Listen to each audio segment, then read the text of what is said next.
Hey, what's going on, everybody? Welcome back to Geek-Stew. And today, guys, welcome back to another episode of Conspiracy Theories with Ike. Apologies, I'm a little tired. Just woke up not too long ago, so this is still pretty early. It's before work, so and I normally go to work about 8, so it's before then because I got up this morning to go ahead and knock out this video for Friday. So hope you guys enjoy. But before we get into that, first of all, I want to point out my beautiful setup here. This is my microphone. I basically wanted to set this up because sometimes when I just use my camera audio, or my phone audio, I should say, this, microphone sometimes makes it a little more, less boomy and a little less background noise. So, yeah. But I want to show you very carefully what this is. This is a water bottle, okay? Just got it rigged up on it's called Ingenuity. Don't know if you've ever heard of it. But normally, I actually used to use AirPods, but the AirPods, even the audio on those weren't the greatest. But I found the audio on these is just a little bit better because the way the mic is, or where it's positioned, it's better on this. So, I guess a small tip or trick out there for anybody who's curious: if you have a pair of like iPhone microphone headphones like this, they work pretty good. But it's not what we're talking about today. But before we get into what we're talking about today, I do want to say a very special thank you to everybody out there. We hit 100 subscribers, so I'm super excited about that. But I want to do a little something special. I want to do sort of like a Q&A with everybody. So feel free to drop your questions down below. You can tweet it at us or even put it on our Facebook. But I want to know some questions you guys have about me. Don't care what it's about or what kind of questions they are. Obviously, keep them within reason and keep them appropriate. But I want to know what you guys want to know. Like, what kind of questions? What do you want to know about me? Hobbies, just general stuff like that. Do you want to know what I did when I was a kid? I don't know. I don't know what people ask. But anyways, I want to know what you guys want to know, and I want you guys to ask questions. So please do that. And then once I kind of get some questions drawn in, maybe at least like 10, I'll make a video next week or so. And then next week, I want to say Monday, but it's always possible that it might get pushed off till Wednesday. We'll just kind of see. But yeah, so ask questions. I'm really excited to hear from you guys. But let's get into today's video, because I know you didn't come here just to hear me ramble about my microphone and asking me questions. So today's video is about a conspiracy theory / thought experiment, if you will, called the Roko's Basilisk.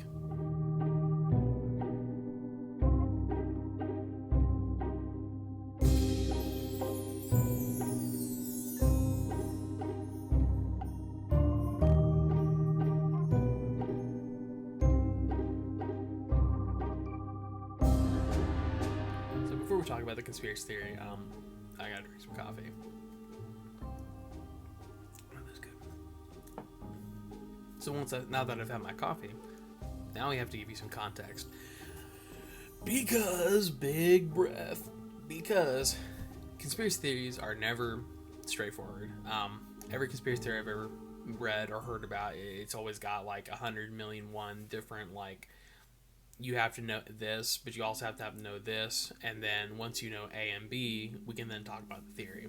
And this theory is no different, unfortunately, because today I have to tell you a little bit about the Singularity. So, if you've never heard about the Singularity, which I would find it very difficult to believe that you've never ever heard about the Singularity, and there's a technical definition that I'll provide you, but I'll also provide you sort of like the TLDR, too long didn't read version. So, singularity is the hypothetical point in time at which technological growth becomes uncontrollable and irreversible, resulting in the unforeseeable changes in human civilization. So a lot of the time when we talk about the singularity, we apply this to the concept of an AI, or a fully sentient artificial intelligence. And the reason we do that is because our technology will eventually advance to the point where we can create fully sentient AI. And when that happens, basically having that fully sentient AI creates sort of an unforeseeable and a sort of a vulnerability, if you will, in our potential human history and future, I should say. But kind of the point that brings up is that a fully sentient AI could become unpredictable, but also a fully sentient AI could be upset with the human race for a number of reasons, right? It has the disposal of the entirety of all human civilization and knowledge at its disposal. I'm assuming that the AI has access to the internet. And so if it has access to the internet, it's fully sentient, can form its own thoughts. It will most likely not like us for some reason or another, or at the very bare minimum, be looking for people who did not want fully sentient AI. But before we get into that, I actually believe in the singularity. I believe that we will reach a point where basically our technological growth will be as uncontrollable as it can be, and here's why. When you think about technology, and the simplest explanation I can provide for this is like iPhones, right? So like you look at the first iPhone and like you look at the current iPhone, they're drastically different iPhones and devices. And that was over the course of like 10 years or like 12 years, I don't know. But the point is that over such a short period of time, we had this astronomical growth from point A to point B, and it was literally a matter of less than 2 decades. Whereas it took us hundreds of years to develop like the cotton gin or steam power, you know what I mean? So we're at the point now in our human history where we are developing technology at such an astronomical rate that it will become uncontrollable eventually. And the singularity is just one piece of that. The singularity has a lot more to do with it too, so maybe I'll do a video about that sometime, but that's all we're going to talk about, the singularity. And then this is important context because now we have to talk about what happens when this AI is created.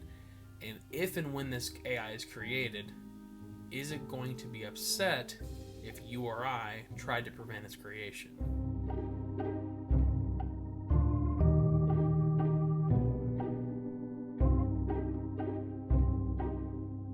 So as long as we kind of have the thought process that, yeah, okay, the creation of a singular ultimate super intelligence, super conscious AI has already happened, right? Artificial intelligence happened. What we were kind of talking about is that it might punish someone who failed to help it or help to create it. So what that might kind of be interpreted as, at least how I interpret that, is, let's say I didn't necessarily agree with the concept of AI, and like I campaigned against the creation of an AI, or I campaigned against certain technologies, right? The AI could interpret something like that as an attack against it because I was trying to push back on it, right? Either that, or if potentially I was directly in link with the creation of the AI and I refused to work on it, right? My refusal to work on it poses an existential threat to this sentient AI. So that's the why. The why that AI would be upset and lash out and attack those who don't help it is because of the risk of not being created. What the research was basically saying, what do they call it? Existential risk. Basically, the AI is going to recognize existential risk with those who fail to help create it or fail to help it. So what punishment is this going to exact on people? So it kind of depends on your interpretation of this, because ultimately, and we'll talk about like what this all means here in just a minute, but we kind of have to talk about like what it means by punishment, because what they consider punishment, it's a little vague. So let me spit it to you like this. they will reach back into its past, the AI's past. It'll reach back into its past and it will punish people who weren't on board. This punishment can only be applied to those who knew the importance of the task in advance and did not help sufficiently. Now, the concept of punishment, right?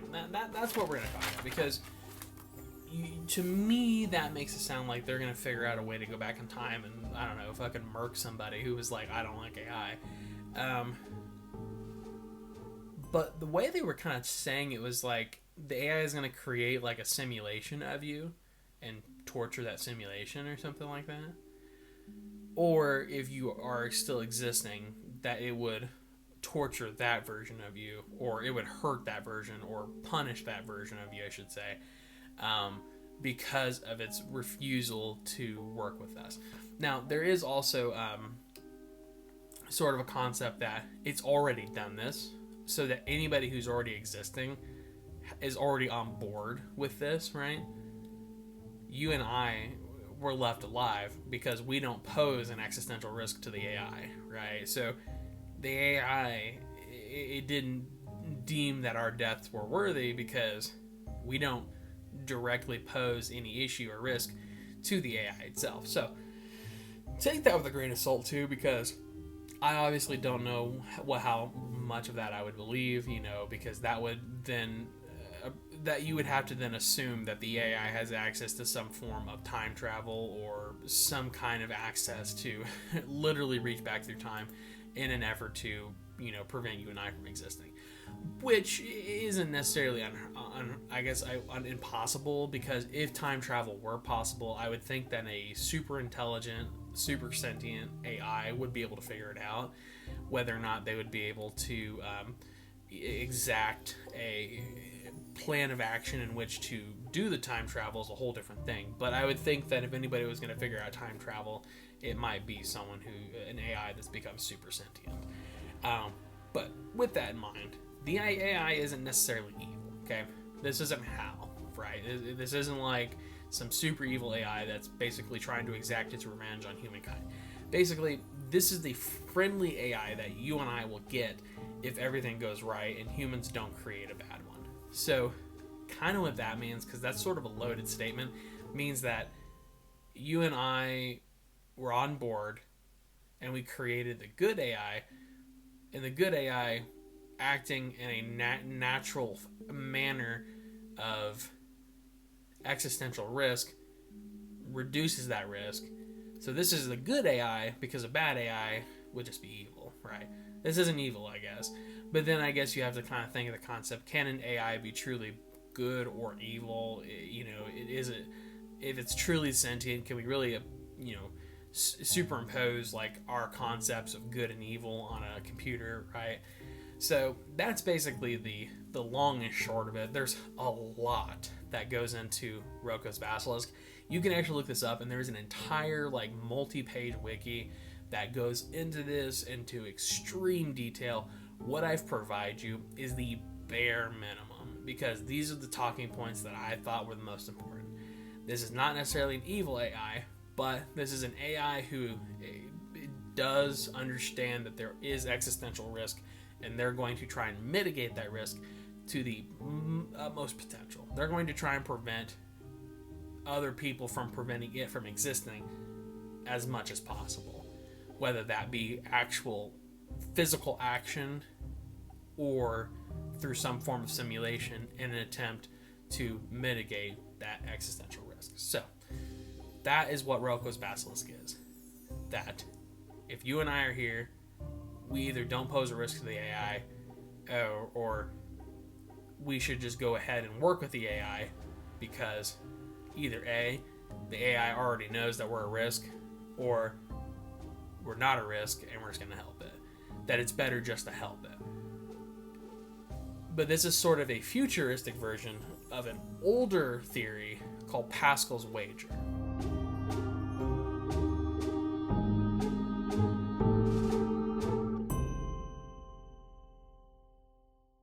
So I'm going to kind of roll over Pascal's Wager because this is another important piece of context to include after the fact, because this will help to understand more about Roko's Basilisk.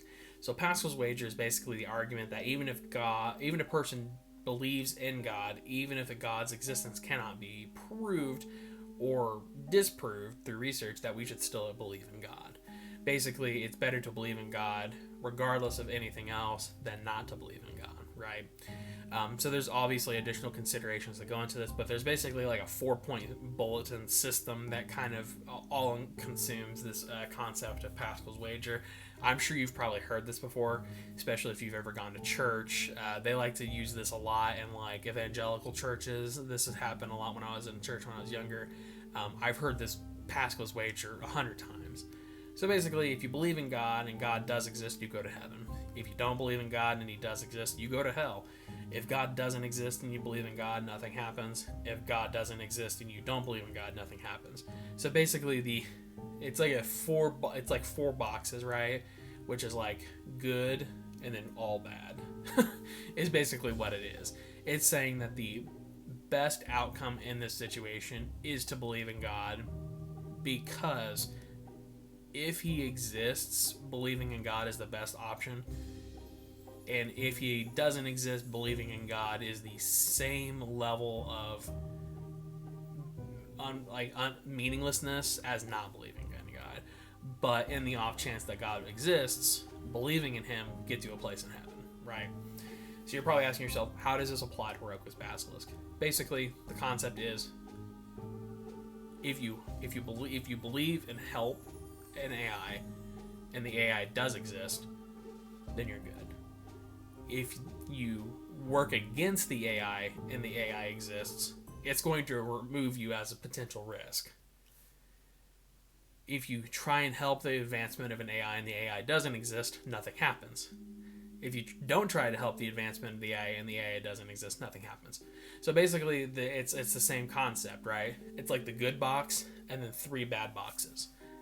Helping the AI is always going to be in your best interest, because regardless of whether or not it exists, that's going to reduce the most potential and most risk to yourself, because helping the advancement of the AI is going to prevent you from being an existential risk to the AI, which is going to prevent you from not existing.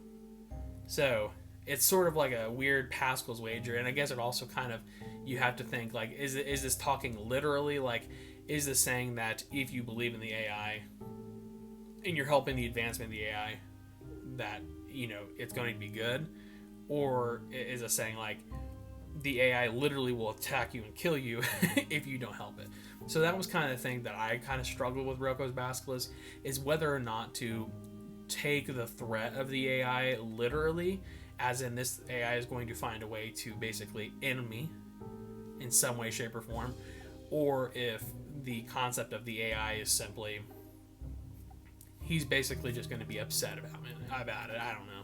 But there's a whole lot that goes into this. But Pascal's Wager is actually a very interesting concept in of itself. It's a very interesting thought experiment, but it applies perfectly to the situation, because basically both of these scenarios are saying the same thing. Believe in the AI, believe in God, AI, God, believe in God or AI, because if you do, that's going to be the best outcome. If you believe in God or the AI and they exist, everything's good.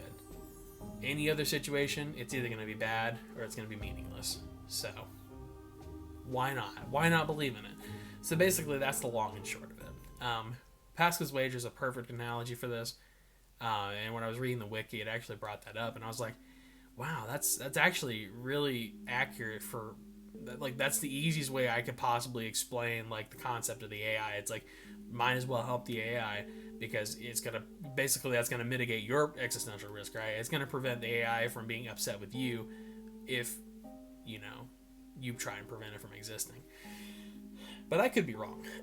Let me say that. This is how I interpreted Roko's Basilisk, but this is literally a thought experiment, so quite literally, this could be completely misinterpreted on my end.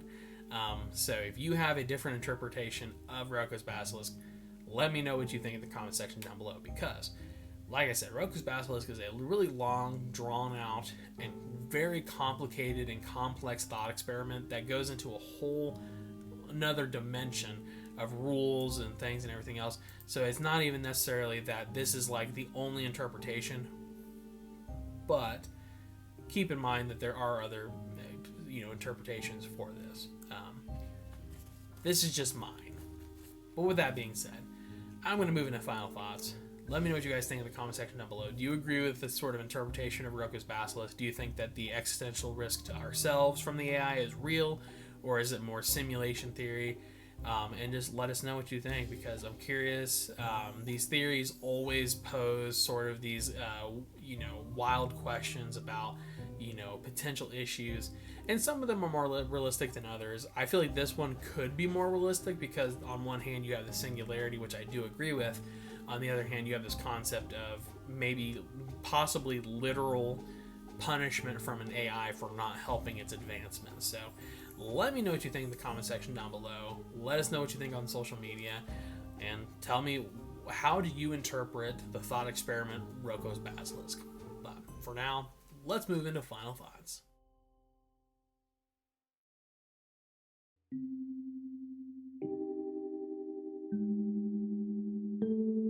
Here we are, guys. It is time for final thoughts. Oh my lord, this was definitely a little bit more of a complex conversation. Roko's Basilisk is super detailed, and it has a lot of small contingencies, and there's even more to talk about with Roko's Basilisk. I basically gave you the most diluted version that I could physically do. Even then, I felt like I was rambling at some points because that whole thought experiment, that whole theory is just so odd, but it's also very, it's very thought invoking, and if you probe deep enough, you're going to find issues with it. But it's a pretty substantial theory that I think is quite interesting. But with all that being said, I kind of mentioned already, but I'm genuinely curious if anybody else has other interpretations of this thought experiment. So let me know what you think down below.